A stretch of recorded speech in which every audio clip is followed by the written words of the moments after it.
Hey everyone, so for the evening reflection today, the Saturday scriptures, it's basically asking the Lord of the harvest to send laborers into the harvest. And when we're talking about laborers, it's about us as Christians in whatever work we're doing, whether it's as priests or as HR professionals, whatever work we're doing it unto the Lord. In Catholic tradition, work is sacred, and we are grateful for it, whatever work we do for others to better our communities. And I'm having my glass of wine, a little bit of wine for my birthday, and I finished having some leftover beans and rice that I had made the other day. So I'm grateful for God's provision in my life. I'm praying for paid employment to come up for me, and there's good changes happening in our world. We're having a lot more interest in faith-driven leadership for Christians, because Christians are the most persecuted people, the most persecuted religion in the world. And so there's a big push for Christians to get their own companies going, their own finances, their own investments. Primerica is one of those companies. So I did Primerica for a while. I had my own Primerica business that I used to do, and I offered it to friends and family first, my network, and then I went out, because from your warm leads, from people who know you, that's where you build. If people that know you refer other people to you, then that's how you can get people coming to you. It's the same with my doctor. The doctor I used to go to, Dr. Ing. When I was working at TD, I was new to the country and I didn't have a family doctor. So somebody there had referred me to him because he was accepting patients. When he retired, I didn't have anyone, and I literally called clinics one after the other, and some of them would advertise that, yes, we're accepting people. One was right here across the road from me. And then when I phoned them, they said, oh, no, we're not taking people. I said, so why did you advertise that you're taking people then? You should change your advert because it's misleading. So eventually I found a doctor through a new clinic. They had advertised for downtown, but they also have a clinic which is closer to home for me. And it's not far from where I used to work at Teleperformance. So I was lucky, but it took me at least 3 to 4 months, if not longer. It took I think up to 6 months for me to find a family doctor. And finding people who are good, who are nice, who have good bedside manners, who know how to interact with people, who know how to make people feel comfortable, that's all part of the Christian journey. Because you can get a lot of different people doing the same work, but if you're Christian, you stand out, you shine in the workplace. And even my managers have told me that. My managers have told me that in banking, they've told me that in healthcare, they've told me that at Teleperformance, that you have a very nice way of connecting with people and making people feel comfortable and incorporating just general icebreakers when you first make that contact with people. So those are things that come from our Christian tradition, and we all suffer from burnout. We all need to have more people with us on the journey. That's why we train others, we mentor others, so that others can also get involved and do what we're doing. We can't do it alone. And it's sad because our priests, like in Nigeria, they're being killed, they're being kidnapped. There was a message on Shalom News, Shalom World, about one of our Nigerian priests he was coming home and he got out of his car and they shot him.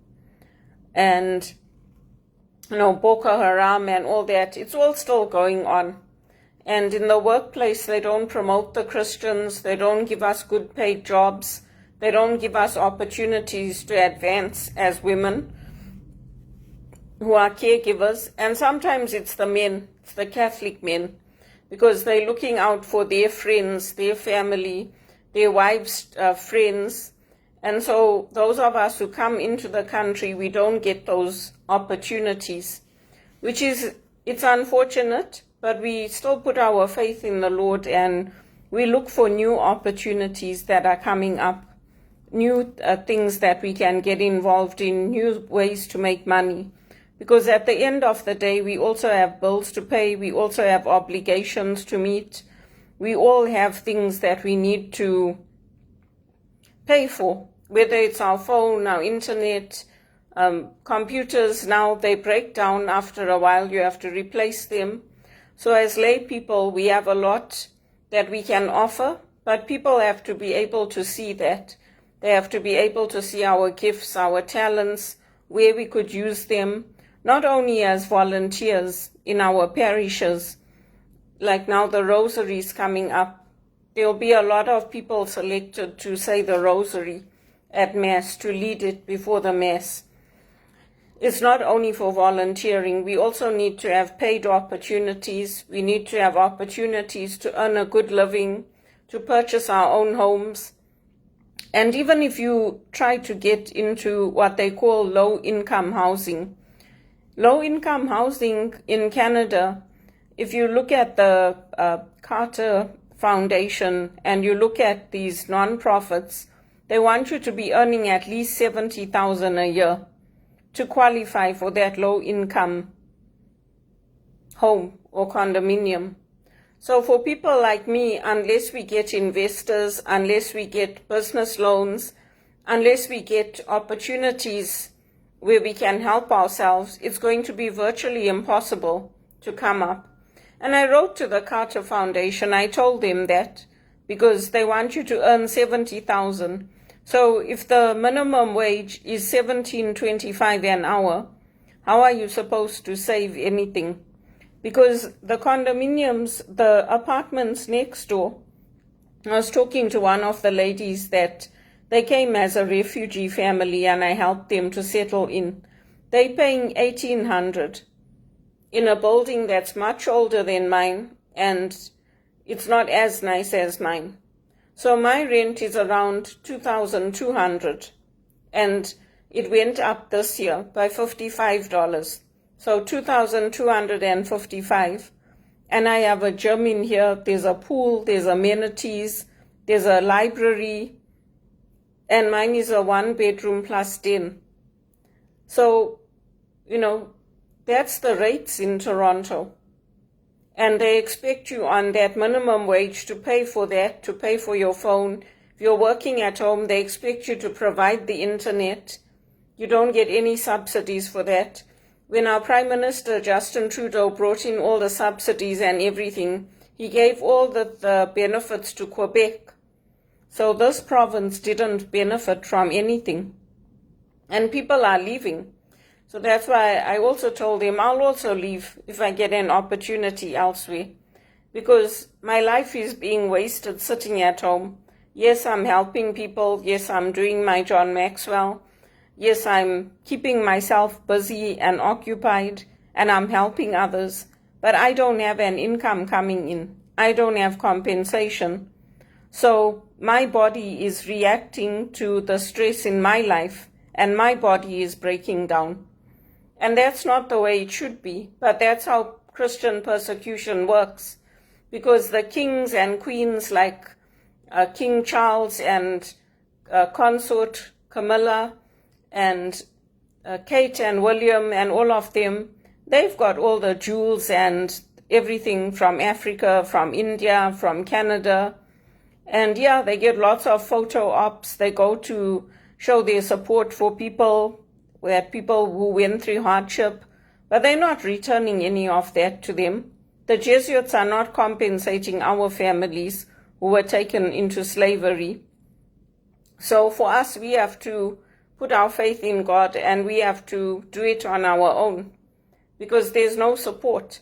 And that's not the way it should be. If you are helping your community, if you're helping refugees, you're helping people to come in, to settle, and you are available when people need help.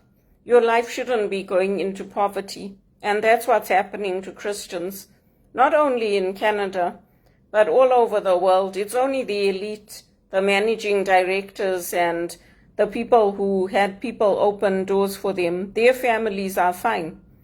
And even South Africans that came here because somebody sponsored them, their families are fine. But for people like me, who came in on the strength of our own education, our own money to invest, and retrained here, requalified here, did everything here, there's no support.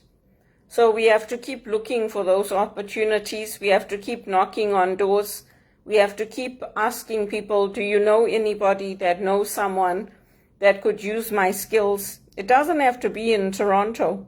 It doesn't have to be in Canada. It could be in another country. It could be on another continent. But we have to keep looking and keep moving forward with our lives. Because it's like the story of Lot. You can't turn around and keep looking at the past. You might turn to salt. And yeah, we all miss people who have passed away. I missed my friend Mita this year because she would have called me for my birthday to wish me. But I have good memories. I have the good things to hold on to. And I move forward with my life. It doesn't mean it's easier. It doesn't mean I don't miss my dad or Elvis or any of that.